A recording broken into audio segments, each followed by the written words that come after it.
gawaing hindi tama kahit alam niyang mali ang mga yon. Kaya nagresulta yun sa pagkamatay at kapahamakan ng maraming tao.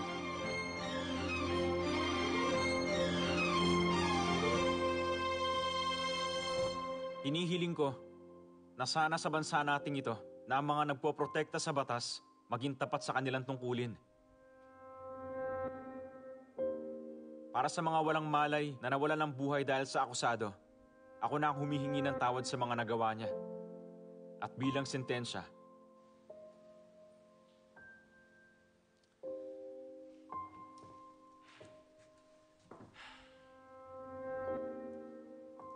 inihiling ko sa hukumang ito na patawan siya ng habang buhay na pagkakabilanggo.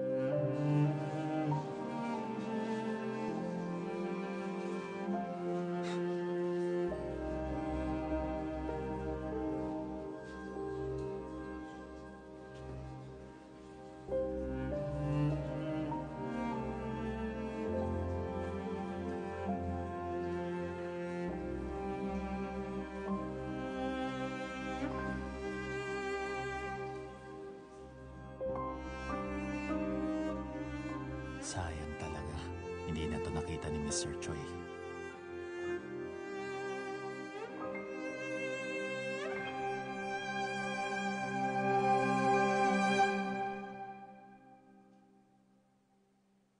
Binabasa mo pa rin ang mga librong to?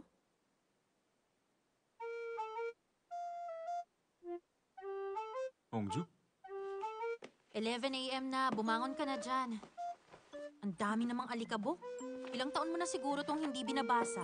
At sa loob ng 3 taon, hindi mo pa rin to babasahin. Anong libro ba yan? Anong 3 taon?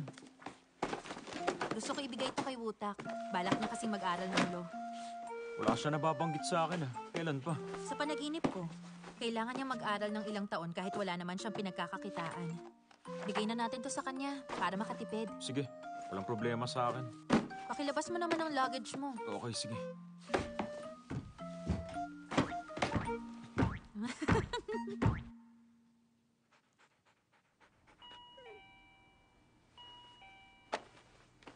Sino naman kaya yun? Sino yan? Ako to, si Hongju. Kasama ako. Oo, may problema? May ibibigay kami sa'yo. Sandali lang lalabas na ako.